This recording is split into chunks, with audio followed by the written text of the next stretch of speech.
So, good afternoon once again. Today's session will be on project monitoring, control, and then closeout. We'll be talking more about project closeout rather than the monitoring and control, right? So, I mean, the assumption is when you get into the end of a project, what do you need to do? Or what are the things you need to do to make sure that, I mean, at project completion, you do not have challenges during the operational phase of the project, right? And typically, you do not want to wait right up to the very end before you do your project closeout, right? It's an activity that needs to be considered right at the very beginning or the design stage. Because if you construct a building, you want to be able to make sure that the users of that building are able to make maximum use of it or operate it efficiently. I mean, the challenge of not considering the end users is that you may finish a project, deliver it, hand it over to the users, and at the end of the day, they may have challenges in operating certain facilities or equipment. Or sometimes it may not even meet their requirements or needs. If, for instance, you're building maybe a classroom and you do not consider or talk to the student about what they expect from a classroom. You'll be done constructing the classroom, hand it over to them, and they tell you, they think the classroom is too small, or maybe they think the classroom ideally should have some sort of computers and equipment, but it's lacking. So you always need to consider it right from the very beginning.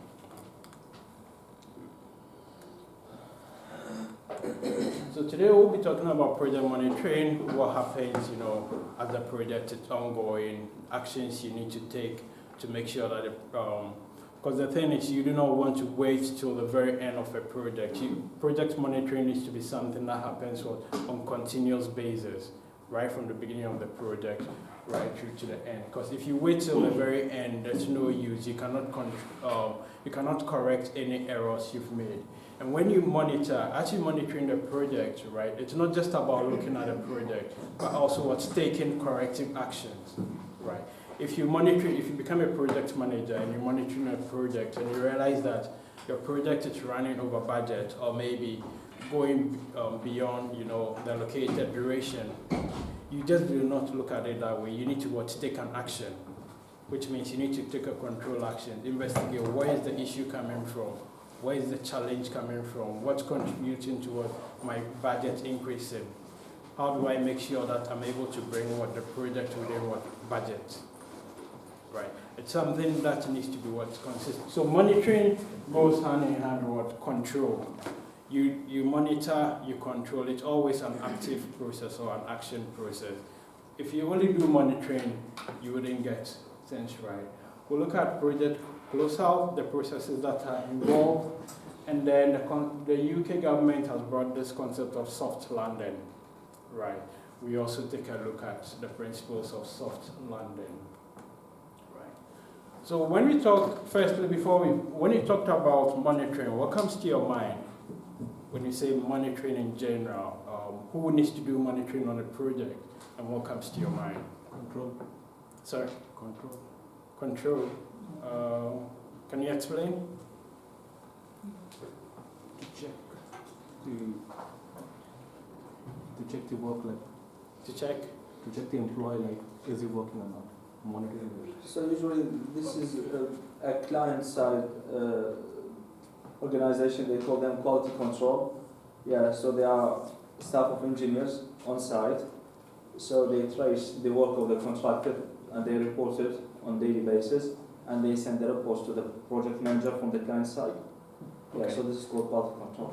Yeah, okay. So somebody said monitoring has to do with the client side, having a quality control on the side who checks the quality of the work and on a regular basis sends reports to the client, right?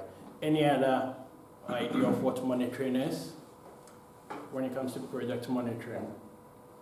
And who needs to do it? Evaluation between expectation and the delivery of work. Let's say on a regular basis, let's say daily basis. Yeah. So when you do any work, what's the quality, what's the standard, and how it's going to affect to progress of the work. So someone is just observing day-to-day basis that can be monitored regularly. Okay, yeah, so basically monitoring has to do with making sure that, one, you need to have a standard or a Yes, criteria exactly. or a baseline, Yeah. right? So the basis of monitoring, it's and control, it's always having what, a baseline or a standard. So right at the very beginning of project initiation, you kind of define what your baseline is when it comes to budget or cost of the project, when it comes to timeline, you want to define it, and then when it comes to quality, you want to also define it. So the monitoring process will then focus on having somebody or the project manager who then decides to, on a regular basis, see whether, what the project, during the project life cycle, the project manager will assess, right, or measure on regular basis to see, okay, in month 10, our cost is supposed to be, based on what we budgeted in month 10, we're supposed to spend up to maybe £1 million. Are we within that range, or are we below or above? In month 10, we're supposed to be about 60% of the Yes. works complete. We want to monitor that and assess. And then if we are not there, what can we do to control it? So monitoring basically has to do with making sure that your projects are converging towards the end goal. The end goal is completion. So you want to assess where you are and how you are performing, right? So typically you can measure it on percentage basis, to assess your progress. You could also measure it on what cost basis. Asta Power Project is a very good tool, right? When it comes to project monitoring, I don't know if some of you have explored that function, right? It's so complicated. So complicated. And it's not like a very user friendly. You need to know the stuff about project inside, otherwise it's not much easy basically. Well, it's always about trying to play with the software. Yeah. The good thing about Asta Power Project is, if you're able to set in your initial baseline, so right at the very beginning, if you're able to set in or program in your cost, your time, do your programming. So for every program, you can allocate cost to it, and then you can also allocate resources. If you're able to do that, as the project is ongoing, you can always update to be able to assess your actual cost, and then based on that, it helps you calculate your end value analysis, and you're able to know exactly where you are. So maybe for those of you who may do process management next semester, I know some of you have done it, but for those of you who may do process management, you may do a bit of the Asta Power Project as well. And for those of you who may do the KOS, for those of you who are KOSs, I think in KOS Practice 2, KOS Practice next semester, you may do a bit of that as well on determining end value, but you may not use the Asta Power Project. You also be more of Excel-based functions. Right. So a good way of monitoring your program, there are various ways of monitoring your program. Typically, most people use percentages, right? They basically look at, on this date, right, from the program, on this date, the program says that we are supposed to have achieved a completion rate of maybe 50%. And then they come and assess us. Are we at that 50%? And then, maybe. So in writing a progress report, they say, okay, at the end of month 10, our progress is 40% or 50%. And based on the program, we are supposed to be at 40 or 50. So we are either on track or behind time. But usually that's not a very good way of measuring your progress. It only tells you on percentage, right? But it does not tell you, what can also happen is that maybe you could actually be on track, right? Maybe within a certain month, you're supposed to be at about 30 or 40%. You've assessed that you're at about that 30 or 40%. But when it comes to cost, right, from a cost perspective, at that particular point in time, maybe from a cost perspective, you're supposed to have incurred a cost of 30,000. But when you assess it, even though you have just 30%, your cost incurred may have been at about 40,000. So if you're just looking at it from a progress perspective, it doesn't give you the true picture. Right? It doesn't give you the true picture, which is where the end value analysis come in from. Right.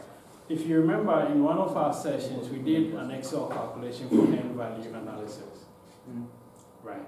So that with the end value analysis, right, what you're trying to do is you want to analyze what the variances in what your schedule and the budget by looking more at, the cost incurred at various points in time.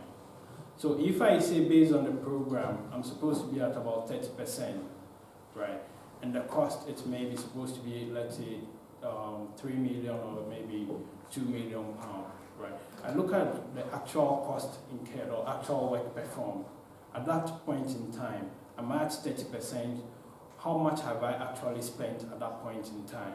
And then based on that, you're able to calculate the variance, right? Which helps you. And the good thing about being able to calculate the variance is if you get to know your variance, you're also able to forecast into the future.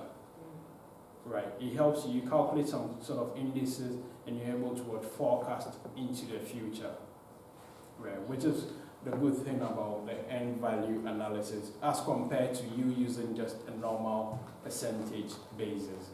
I think, was it in our second or third week, we did some sort of calculations on the end value analysis. Let me see if I can find that. It's the third week, I guess. Which was this. Right. Remember when we had to calculate this end values and we looked at progress complete for each activity, and then we basically had to calculate some sort of end value analysis. Right. So if you go onto your week 3 files, you can check up on that and it gives you a good idea of what the end value approach or method is.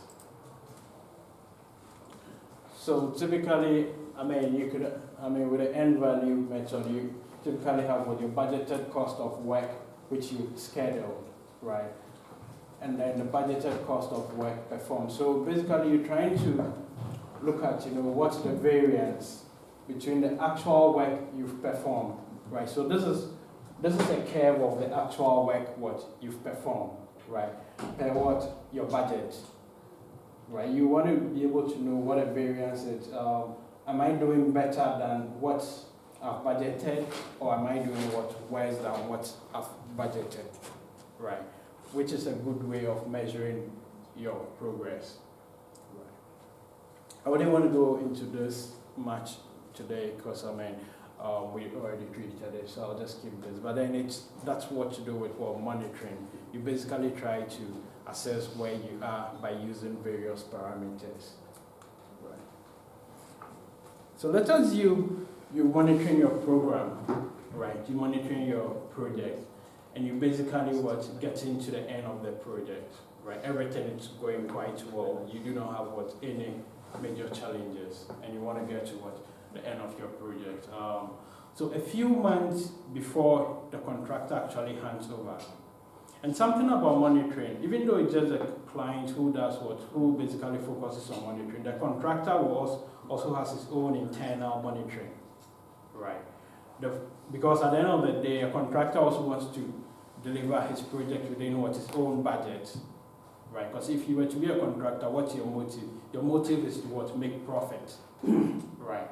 So during the actual project, as a QS for a contractor, you also need to be able to assess the cost of undertaking various works, right? Is it per what we budgeted for the client? Because you're likely to tell the client that I'll do concrete works for you for 500,000. So as a contractor as a QS for the contractor, you want to assess, did we deliver the concrete works to the client at 500,000, or it came in higher or cheaper? So both of these parties need to, either the contractor or the client, you all need to undertake some sort of monitoring during the project life cycle. And even on the contractor side, don't forget you'll be submitting a regular progress report to the client.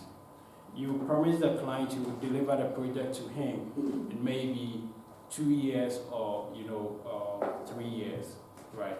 So internally, you also want to assess, am I on program am I on progress per the plan I gave to the client? You want to be able to assess that. So monitoring, it's a function that's it's both undertaken by the client and the contractor, But how each of these does it, there are some slight differences in that. So let's assume if the contractor gets to what, basically it gets into project completion, right, and everything is almost over. What a contractor will then do will inform the client that, oh, I'm about what, completing the project, and I think maybe in the next few months or 2 or 3 months I'll be done with the project. But typically, the client team, right, would definitely have been coming to site over the period of time, and they may have identified issues which they may want a contractor to address. So getting to that stage, the contractor needs to prepare a snag list or a checklist, right? A snag, but then in the US they say a punch list. So the contractor would typically prepare a snag list of some outstanding items, right? Okay, even though I think I'll be done in 2 months' time, at the moment this and this are the outstanding items. I probably need to do painting to this room. I need to install a sanitary appliance in this room. There's a light missing in this room, because a project site is usually very large. So the contractor will have somebody go around every room, from room to room, and prepare a list of anything that are outstanding, right? And then make sure that the contractor completes all those outstanding things over time, right? And once that is done, then the contractor will invite the client through its consultant that, okay, I've done my project, I've completed a project, and we need to undertake an inspection of the project, right? So that inspection will need to be undertaken by all the major stakeholders. The client or the owner needs to be there, the contractor needs to be there, the consultants all need to be there, because what they want to do is they want to go and inspect to make sure that everything has been done by the contractor. It could be a day, depending on the size of the project, it could be a day event, or it could be something that runs over weeks. But as a client, once the contractor starts telling you that it's about finishing each project, you need to consistently start going on the site to start inspecting the item. And especially one key thing are always services, right? Services are very, very important there. And sometimes you can only get to know the performance of services by running tests over time. So issues of commissioning, when it comes to commissioning, they are quite important in that regard. So yeah, when it comes to, like I did mention, when it comes to services, right, if you have a hospital project, right, you have so many complex equipment on the hospital, because they are normally x-ray machines, they are diagnostic machine, there are some sort of equipment for surgery, and you want to make sure that all these things operate at project completion. And there's an issue of practical completion. Once you give the contractor a notification that the contractor has practically completed a project, right? Some sort of liability, the contractor goes away, the contractor doesn't have much liability to you again, because what you said is that the contractor has delivered his part of the agreement and he's completed he's completed the project. So at practical completion, you sort of absolve the contractor of certain liabilities. And you also need to pay the contractor you need to pay the contractor half of the retention at practical completion. So before you issue practical completion to a contractor, or before you certify that the contractor has finished his obligation, you need to be very careful in there. You need to make sure that you've inspected everything and all your equipment are working, especially for projects that have a high requirement of services equipment. They are quite important in that regard.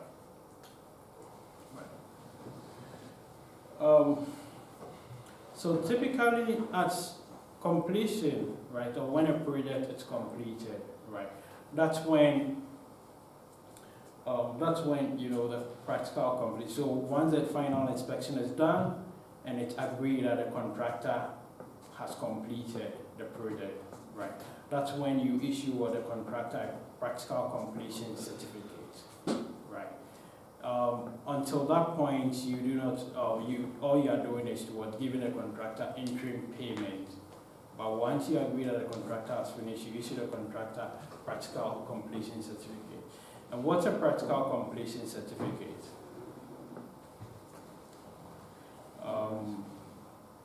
Yeah, so it's obvious from its meaning. So you agree or you confirm that the contractor has delivered all the tasks associated to him. Then by law you are required now to pay him the half of the retention, as you say. Yeah.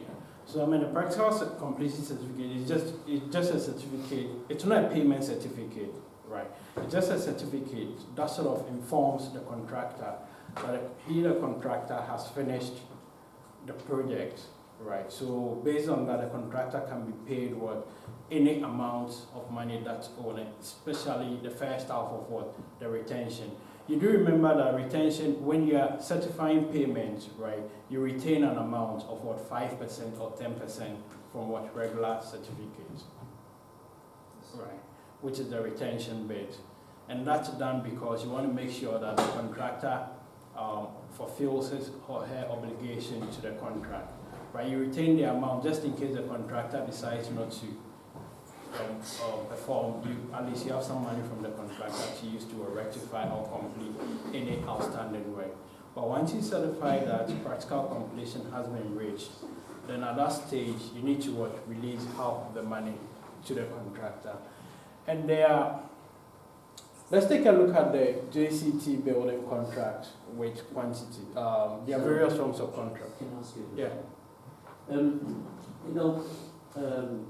You have give us a template for the developing a construction cost statement. Yeah. And The cash flow. Cash flow. Yeah. And I was using for my corporate Yeah. purposes, and I noticed there is a tab called retention. Yeah. Every month you are retaining, let's say, 10% Yeah. of work. At the end of the project, you holding the money for 6 months for the whole retention amount, Yeah. half of the money. So for 6 months, why do you planning to holding the 6 months other half of the retention? Why? Okay. So typically, retentions are normally part of every contract, right? They are compulsory as part of every contract. But then the key thing, like I did mention, it's a practical completion. You need to give half of the money to the contractor. The reason why we do it is that buildings, we have a defect liability period when it comes to building. I don't know if you know the defect liability period. Yeah. Yeah. In the JCT, it can reach 12 years. So yeah, depending on the project, yeah. So it depends on the type. Sometimes services projects are a bit longer, but building projects usually about 6 to 12 months. 6 to 12. Right. So within the defect liability period, right? It's usually the period within which, if there's any defect on the building, right, the contractor needs to come and rectify that defect, right? Because what's happening is, unlike maybe with a building, right? Sometimes you only get to know about issues when you start using the building, right? If, let's say, we have issues come up, like we have built up something and it's not working. Yeah. So are you going to take any action for the money you are retaining? Right? Yeah. So I'll come to that. What's that? So typically, on a building, like sometimes you move in and you realize, there's a leakage somewhere. Yeah. Sometimes you move in, you realize maybe the air conditioner, it's not working or something. It's a bit difficult because of how large buildings can be or projects can be. It's a bit difficult knowing all these things up front. So the defect liability period is a period within which, if there's any defect on the building, the contractor guarantees that he or she will come and repair that defect. So you are holding the money, the retention, you are holding half of the money. In case the contractor does not come to rectify that defect, then you get to use the money you are holding to rectify that defect. You get it? So if, for instance, there's a leakage on this building and I call the contractor to come fix it, and the contractor is not fixing it up, and I get a plumber or somebody, to come rectify the defect. Maybe the defect may cost me like £200 or maybe £300. If I were to be holding £1,000 or £2,000 of the contractor's money, it means when I'm preparing my final account at the end of my defect liability period, I will take out the £200 I used to rectify that leakage from the amount due the contractor. So you hold it because you want to make sure that the contractor comes to rectify any defect within the defect liability period. Then, my question. Yeah. Still, we have like an insurance for the project or the work and everything. So, what's the benefit for the insurance? Sorry, we you are said having the insurance for the project Insurance. because insurance covers the your repair and default. I don't. Can you ask the question again? Can you ask the question again? Well, for the project, we have Yeah. the insurance, like a whole project. Yeah. Let's say we are having a big trouble, so insurance covers the money, or the insurance gives the support. Like you need let's say you have built up a project like £100,000. Yeah. So insurance is taking the responsibility. If anything happens, we'll compensate your billing. So No, it's it fine to have depends. It the depends. insurance. Okay. You want? So in the JCT standard contract type, if you sign a contract, okay, with someone which is a contractor, and you both sign it in something called, I forgot it, something contract, it has its own name, right? So you and the contractor are connected, actually he's bond with you for a duration of 6 to 12 years. Okay. So there's a liability Yeah. on him about each and every defect that happens during this period, this Yeah. duration. So a part of the insurance that you pay for construction insurance, according to the JCT standard contract, the contractor will be responsible for a duration of 6 to 12 years. Yeah. No, the insurance you take on project, it varies. I mean, there are different types of insurance you take on project. Yeah. Sometimes you take it for fire, damage against water, and different aspects. But then, on the defect liability period, you actually do have a contract with a contractor to deliver you a certain quality. Right. So if there's an issue with the quality, I mean, maybe the insurance you took wasn't really for that. And then also, most times you don't want to go and, I mean, definitely you can always fall on insurance in certain extreme cases, but the contractor has an obligation to you. That's why you are holding the money. You cannot absolve the contractor of the obligation going on there. You get it? Yeah. So, that's the concept. Let's take a look at the JCB building. I've uploaded one of them. I've uploaded the JCT on the model page. I want us to take a look at clauses. If you have your computers, right, I want us to download the JCT on the model page and look at the clauses for practical completion, lateness and liquidated damage. That's clause 2.30, 2.31, and 2.32. Right. I want us to take a look at that. So if you go onto the Moodle page,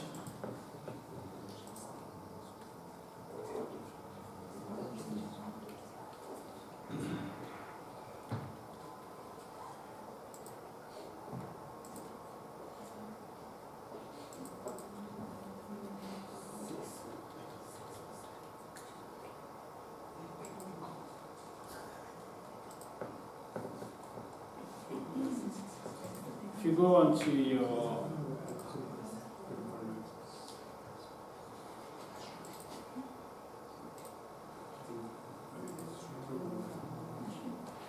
if you look in the project monitoring and control folder, there are resources.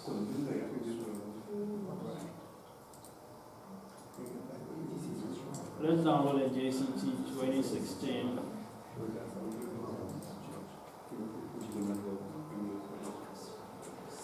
What I want us to do is to take a look at clause 2.30, 2.31, and 2.32. We take a quick look and then we discuss concept.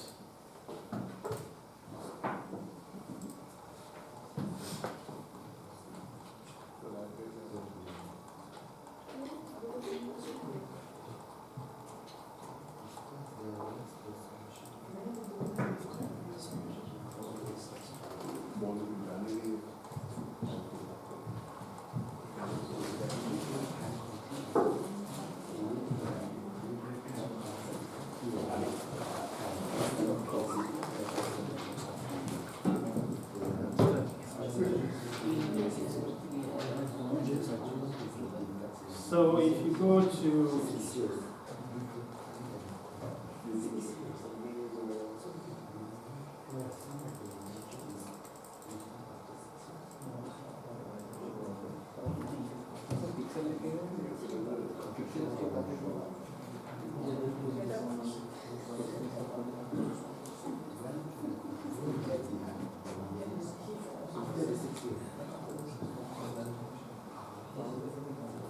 right, if you go to 2.30, I want you to have a read about when practical completion takes place, and then the concept of liquidated damages. I want you to have a quick read of that, and then we discuss what they mean. When the architect specify that practical completion has occurred?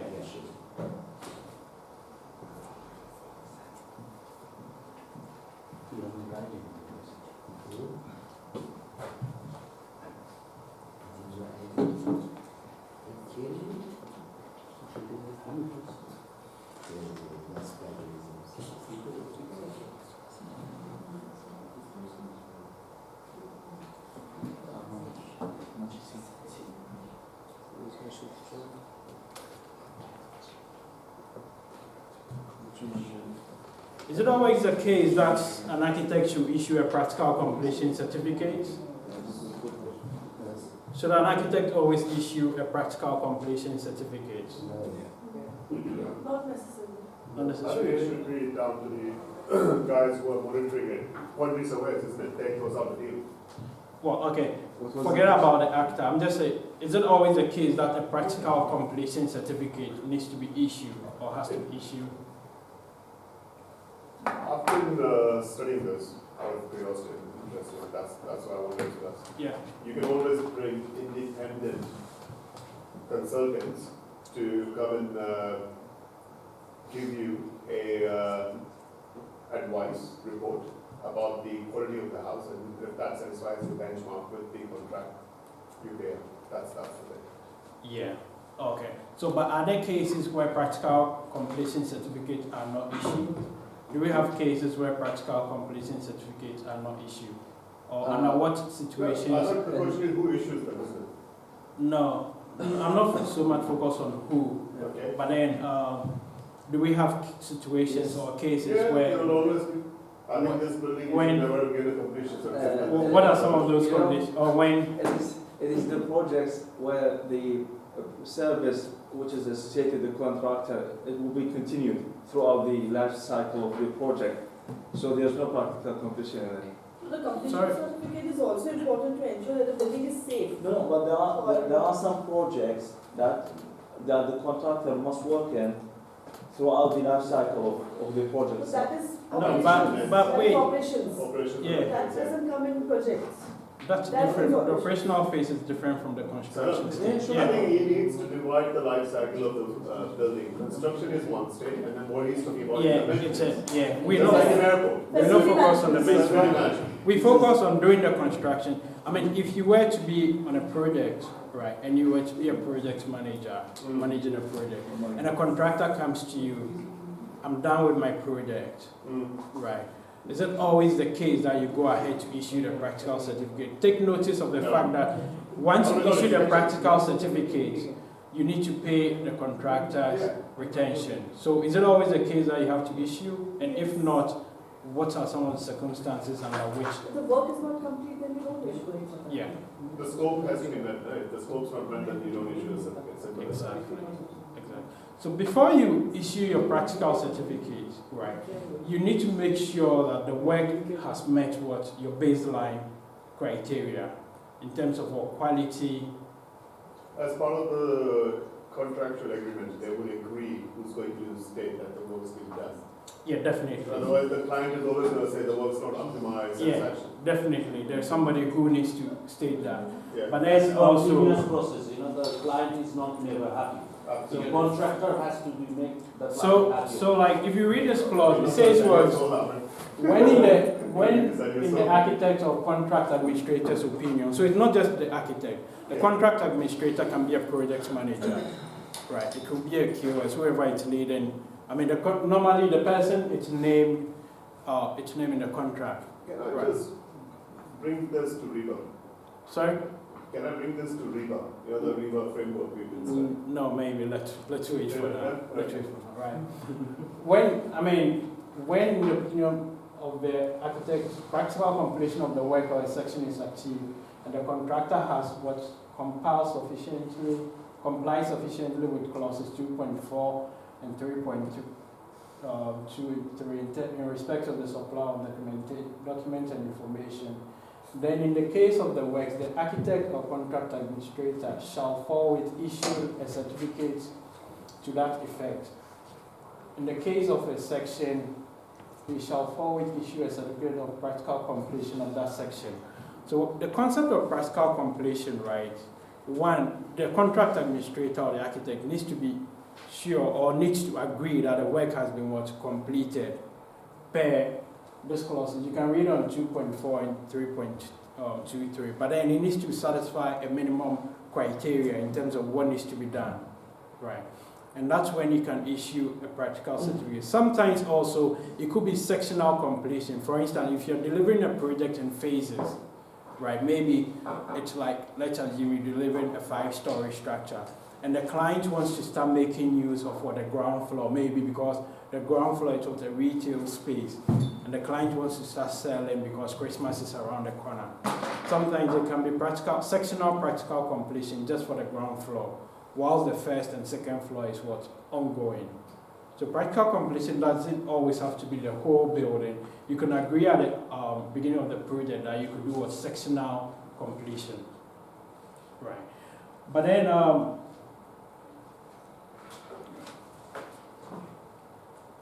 but assuming the contractor hasn't completed the work and maybe still wants to claim money or writes to you that I've completed the work in that regard, right? If the contractor fails to complete the works by the relevant completion date, right, the architect or contract administrator shall issue a certificate to that effect. But in this case, it's a non-completion certificate. So instead of issuing a completion, issue a non-completion certificate, right? If a new completion date is fixed after the issue of such a certificate, such a fixing shall cancel that certificate, and the architect shall, where necessary, issue a further certificate. So the thing about non-completion certificate is once you issue that sometime, it kicks into effect LADs, liquidated and ascertained damage. You do know the concept of LADs, right? Liquidated and ascertained damage. So at the beginning of a project, you agree on what LADs on a project should be, which is not, LADs are not a penalty. They have money, let's say expenses you incur for being deprived the use of a facility. So for instance, if maybe you had a contractor delivering a house for you, and you agree that the contractor will finish the house at the end of this month, and at the end of this month the contractor had not finished, LADs needs to kick into effect. But then the assumption will be, okay, if the contractor does not deliver this house to you, how much would you incur if you had to rent an equivalent house? You get it? If it had to be an office space, if the contractor did not deliver the office space to you, how much would you incur if you had to rent an equivalent office space? So in LADs, you are not penalizing the contractor. You are only charging the contractor for how much you would have incurred in terms of cost if you were to rent or make use of an alternative facility. That's something you should be aware of.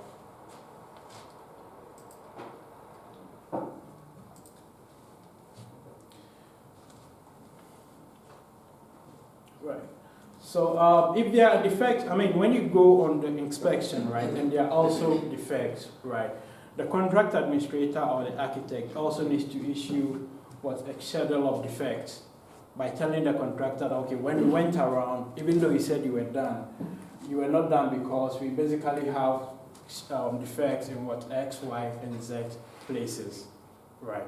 And once the contractor is done, then you can be said to have completed everything, right? So typically, for a standard closeout procedure, right? I mean, it's always initiated by the contractor, right? Who basically contacts the client, and then the client, usually the contract administrator or the project manager, will then basically go around to do the inspection, and once they agree that the works has been completed, that's when what the certificate of practical completion is issued, right? So the certificate of practical completion is not a payment certificate, but one to acknowledge that the works has been done. And once that's issued, right, it means what the client should be ready to release what the first half of the retention. That's why you realize on the cash flow you did, right? Every time when there's what project completion, the first half of retention is what's always released, which is what 50% of the retention. And the other half of the retention is released what maybe 6 or 12 months after the defect liability period, right? And like I did mention earlier on, once you issue the certificate of practical completion, you absolve the contractor of what liabilities. You acknowledge that the contractor has what delivered the work to what a quality. So if you think the contractor has not delivered the work, as a client, make sure you do not what issue that certificate of what practical completion. Right. But then this also introduces issues or challenges, because then the concept of what is practical completion is left with what the client's discrepancy. Who then defines what practical completion is? If, for instance, you have a very difficult client, that client can say, no, I think this wall has not been done to my quality, so I'm not issuing you what a practical completion certificate. So if you were to... Sorry, the specifications of the building and all the things are already agreed on in the contract. So he can't change his mind at the end of the project and says, oh, I didn't like this wall. Yeah, they agree, but also do remember that sometimes building, things changes as a project has been completed. You try to specify as much as everything, but changes do happen on the project. And even sometimes there are some deviations in some regard when it comes to some material. Right. Well, I think the conflict is around the variations always. So when something changes in the schedule, then the contract says, I want to claim for the amount of X that I paid for this variation. Then the client refuses. Then the conflict starts. Yeah, aside variation also, there are sometimes issues around, challenges around practical completion. I mean, because I do remember one project I was involved in. We got to project completion, right? The contractor said he had completed a project, and the client said, no, you are not completed, you are not practical, because there were so many defects. In terms of the client said there were leakages, places were leaking, walls, some of the walls were not vertical as the client wanted. So the client said he actually had to make use of textured rather than going for just plain paint. The client said he had to go in for textured paint to hide the defect of the wall. Right. So it became kind of a tug of war between the client saying the contractor had not completed. Because once the client agreed that the contractor had completed, the client had to issue a practical certificate. Sure. And the architects on that project were somehow ready to issue that certificate, but the client said no. The case didn't end up in court, and finally at arbitration. Right. So, I mean, these issues do happen from time to time. What happens if the architect is with the construction? Sorry? If it's a design and build, what Yeah. happens then? Like, I said, if a design and build, then I guess the main focus there will be the functional requirements. Because normally for design and build, at the very beginning, you So sort of, they sell the contractors, isn't it? So they would not mind issuing the certificate to their own organization, they want the money. sorry, Both of them are with the same business, aren't they? So, For- design and build. design, yeah, on design and building, both the designer and the contractor on the same side. But you definitely, as a client, you also have what, a project manager or somebody who basically be liaising on there, who need to satisfy that. In that case, even on design and build, you also do have somebody on your side as a contract administrator who satisfies that work has been done. You get it? Because as a client, you always need to have somebody to help you on the technical bit. Right. So when you get to project completion, there are also some key documents that needs to be issued by a contractor at project completion. Right.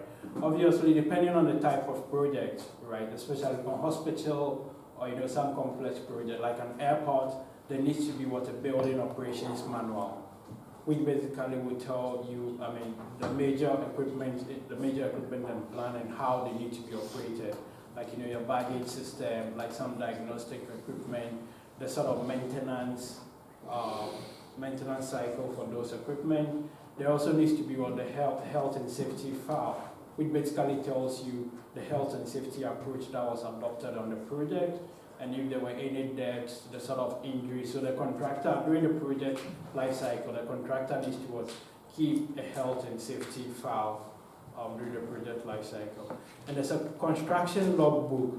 The construction logbook, if it's well kept, it basically documents what happens on the site, on the construction site each day, the sort of variations that happen, progress, what occurred on the site,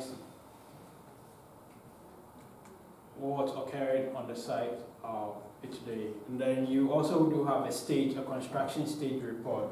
So right at the time the contractor is handing over the project, right, or he says it's finished, the contractor needs to write a report, which basically summarizes it captures the minute of the final progress meeting, which says that, okay, I'm done with the progress. Also, the contractor will include relevant parts of progress report from the contractor team, and then if appropriate from the consultant, telling them what the progress is and where they've gotten to. Cost is always a big issue. So at that stage, there also needs to be a cost consultant report as part of it. And then if there are any delays on the project as well, right?